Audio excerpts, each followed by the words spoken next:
Bonne journée. L'histoire du film se déroule aux frontières du royaume de Xin en Chine, où deux marchands accompagnaient un groupe d'enfants orphelins en route vers la ville pour y être vendus comme serviteurs. Et soudain, le général Huqi apparut à eux comme commandant des armées du roi.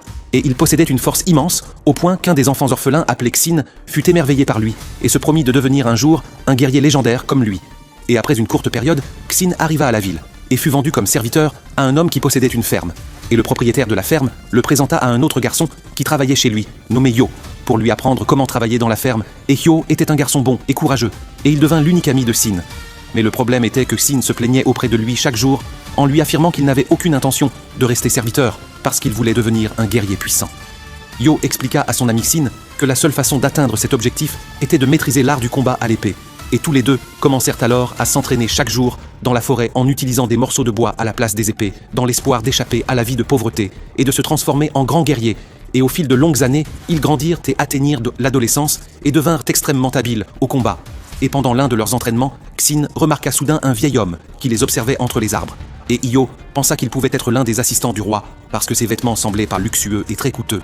Et peu de temps après la fin de l'entraînement et le retour des deux jeunes à la maison, ils furent surpris de voir l'assistant du roi lui-même parler au propriétaire de la ferme, et celui-ci lui demanda de prendre Yo pour qu'il devienne l'un des gardes royaux. Au début, Yo fit remarquer que Xin était fort comme lui et qu'il méritait d'y aller aussi, mais l'assistant du roi lui expliqua qu'il n'y avait qu'une seule place pour un seul apprenti, et il donna à Yo une journée entière pour réfléchir à sa décision. Et cette nuit-là, Yo resta partagé à l'idée de quitter son cher ami. Mais Xin l'encouragea à partir sur le chemin de son rêve en lui affirmant que cette chance ne se représenterait pas.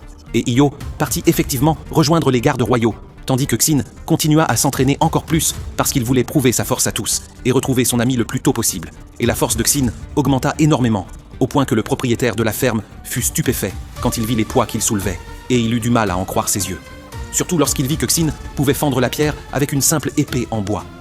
Un jour après que Xin eut épuisé toutes ses forces pendant l'entraînement, il retourna à l'écurie pour dormir et se reposer. Mais il fut surpris par quelqu'un qui frappait à la porte et quand il l'ouvrit, son cher ami Yo tomba dans ses bras couverts de sang. Et Xin fut sous le choc et ne comprit pas ce qui se passait. Puis Yo lui expliqua que le frère du roi avait mené une révolte et tué tous les gardes, mais que lui avait réussi à s'enfuir au dernier moment. Puis il lui remit une carte et lui demanda de la suivre parce que le roi avait besoin de son aide. Et au début, Xin resta à pleurer amèrement sur son ami Yo, en essayant de le pousser à rassembler ses forces et à se relever sans y parvenir. Et finalement, Yo rendit l'âme. Alors la colère de Xin s'embrasa, et il prit son épée et se mit à courir dans la forêt à toute vitesse, en suivant la carte pour accomplir le dernier souhait de son ami défunt. À ce moment-là, le frère traître du roi avait pris le contrôle du palais, et il avait ordonné à tous les soldats de poursuivre le roi, et de l'éliminer quel qu'en soit le prix et en chemin. Xin fut surpris par un groupe de bandits qui l'encerclèrent de tous côtés. Alors il utilisa ses talents extraordinaires au combat à l'épée, et les vainquit avec une grande facilité.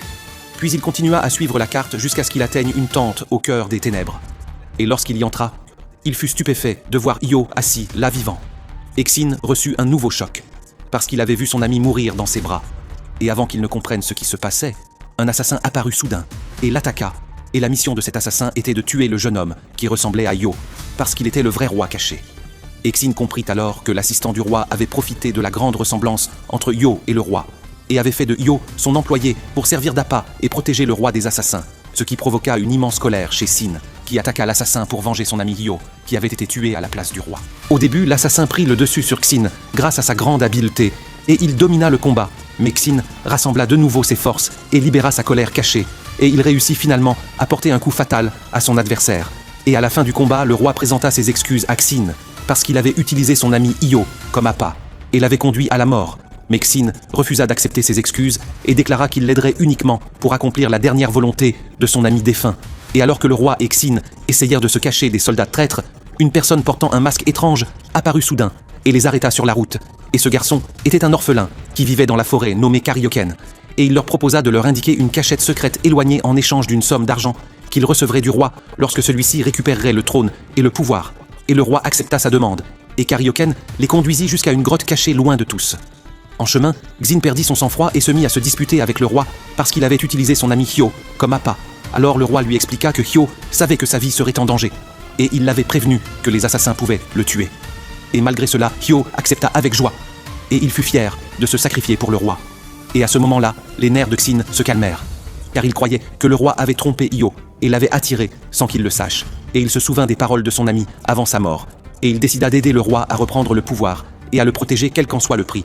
parce que si Io avait été en vie, il aurait été fier de lui, et pendant ce temps, le frère traître du roi était sur le point d'exploser de colère, et il ne cessait de réprimander ses partisans à cause de leur incapacité à capturer son frère, et soudain, le général Uki apparut, qui était le plus puissant des généraux de l'armée, et personne ne pouvait le vaincre. Mais il travaillait pour son propre compte, et il proposa au frère traître de se charger d'éliminer le roi contre une grosse somme d'argent, et le frère accepta cela, et ordonna aux armées de l'aider dans sa mission. Nous revenons à Xin et au roi, qui continuèrent à marcher derrière Karioken jusqu'à ce qu'ils atteignent un endroit au milieu de la forêt. Et là, ils furent surpris par un homme qui leur lançait des flèches anesthésiantes. Et cet homme était l'un des assassins envoyés par le frère du roi. Et il se jeta sur eux à la vitesse de l'éclair. Mais Xin dégaina son épée et combattit avec bravoure. Et même si son expérience restait limitée et qu'il était encore jeune, il se distingua par une détermination immense et un talent exceptionnel. Et il réussit à prendre le dessus sur l'assassin et à le vaincre après un combat acharné. Mais à la fin, il découvrit qu'il avait été touché par une flèche empoisonnée en plein thorax. Et il tomba sans connaissance. Et après de longues heures, Xin se réveilla de son évanouissement. Et il découvrit que le roi et Karioken avaient réussi à extraire le poison de son corps et à le soigner. Et alors le roi lui expliqua que son seul espoir de reprendre le contrôle du royaume était de rencontrer le général Shubokon, qui était un général fidèle, car s'il apprenait que le roi avait été trahi, il l'aiderait et combattrait à ses côtés contre son frère. Le matin suivant, Karioken et le roi préparaient pas leur matériel pour le départ. Mais Xin leur demanda de baisser la voix et de se préparer au combat, parce qu'ils sentaient la présence de soldats proches d'eux. Et quand les soldats entrèrent dans l'endroit, il s'avéra qu'ils étaient indéfidèles au roi et qu'ils le cherchaient depuis tout ce temps. Et le général Shubokon apparut enfin, et il se mit à pleurer parce qu'il avait déçu le roi et n'avait pas réussi à arrêter son frère traître. Mais le roi lui pardonna et lui demanda de retrouver sa concentration et de se tenir de nouveau à ses côtés. Et au même moment, le frère fou du roi préparait ses armées et planifiait l'occupation de tous les pays voisins et le déclenchement de guerre contre tout le monde. Et il dit à ses soldats qu'il avait un combattant monstrueux et gigantesque, doté d'une force terrifiante, et il leur promit que ce combattant déformé détruirait tous ceux qui se mettraient en travers de leur route, tandis que le général Shubokon et les autres soldats profitèrent du repas préparé pour eux par Karioken, et se reposèrent de la fatigue des combats. Puis le roi demanda au général Shubokon des nouvelles de ses autres partisans, et Shubokon lui expliqua qu'après leur séparation, le général Uki avait révélé sa trahison, et leur avait tendu une embuscade dans laquelle il avait détruit une grande partie de l'armée. Shubokon expliqua que le courage et la bravoure de Yo avaient sauvé la situation, car il avait réussi à attirer Uki et ses soldats, et à les amener à le suivre, parce qu'il le prenait pour le vrai roi. Et Xin ressentit de la fierté et de la joie lorsqu'il entendit que son ami Hyo était devenu un héros légendaire, et il assura au roi qu'il devait y se mettre en mouvement rapidement pour reprendre le royaume. Et alors, une idée intelligente vint à l'esprit du général Shubokon, car il leur parla de l'existence d'une tribu de guerriers qui vivaient dans les montagnes et qui s'étaient séparés du royaume depuis de longues années, et que s'ils parvenaient à convaincre ses membres de combattre à leur côté, il les aiderait dans la bataille contre le frère du roi. Et il semble que Karioken profita de sa connaissance des montagnes et les guida vers le lieu où vivait cette tribu. Et lorsqu'ils y arrivèrent, des guerriers masqués apparurent soudain et les encerclèrent de toutes parts. Et les guerriers parlaient une langue étrange, mais Karioken la comprenait, et il leur demanda de leur permettre de rencontrer le chef de la tribu. Les membres de la tribu emmenèrent Saint le roi et le reste de leurs compagnons dans un vaste palais au cœur des montagnes. Et là, le roi se retrouva face à face avec le chef de la tribu, qui portait d'abord un masque effrayant, et il lui expliqua ce qui s'était passé, et lui demanda son aide pour reprendre le pouvoir. Mais le chef refusa la demande du roi, et lui déclara que sa tribu s'était séparée du royaume depuis 400 ans, et qu'il était impossible d'y revenir. Et lorsque le roi lui promit tout l'argent et toutes les terres qu'il souhaiterait en échange de son aide, le chef de la tribu continua à refuser.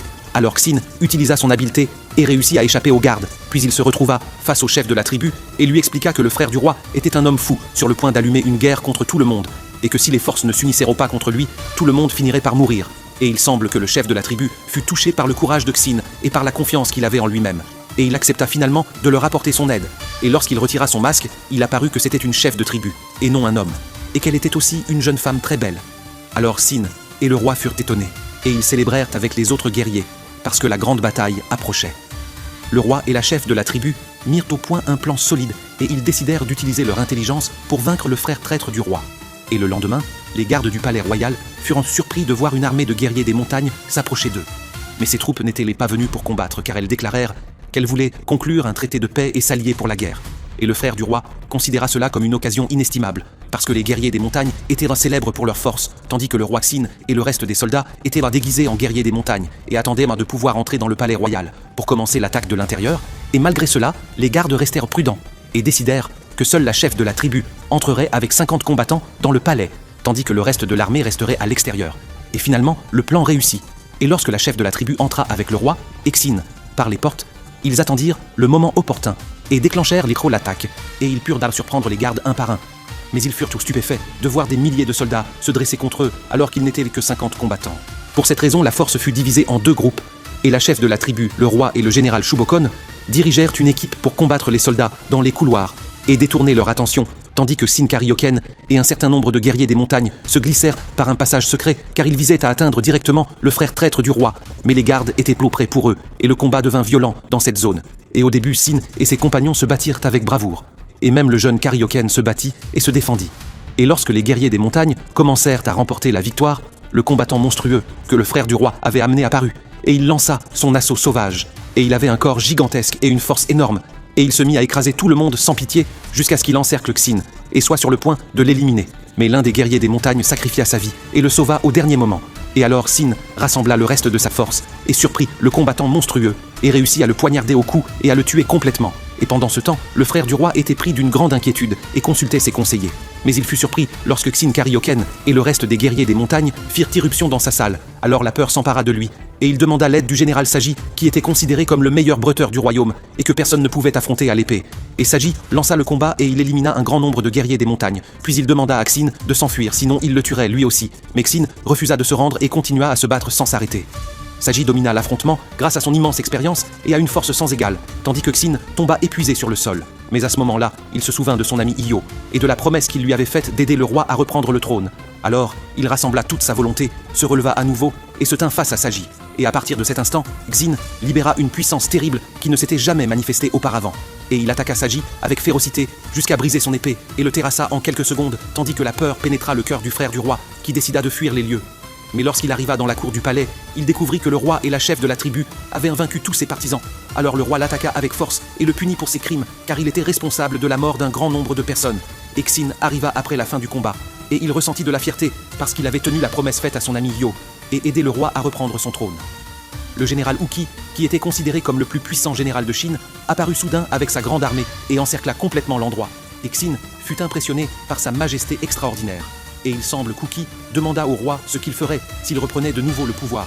Et le roi lui répondit qu'il unifierait tous les pays voisins, mettrait fin aux guerres, et ferait tout son possible pour aider les pauvres et les faibles. Et ces paroles inspirèrent le respect d'Uki, qui lui montra que son objectif principal était l'intérêt du pays, et qu'il n'avait pas été un traître comme certains l'avaient dit cru, mais qu'il avait au contraire éliminé le reste des partisans du frère du roi en une seule attaque. Et avant de partir, le général Uki entendit Xin lui déclarer qu'il deviendrait un jour un guerrier puissant, comme lui. Alors Uki lui demanda de venir le retrouver dès que possible pour s'entraîner avec lui, et pour qu'il lui enseigne ses secrets de combat, parce qu'il voyait en lui un jeune homme courageux et au grand cœur.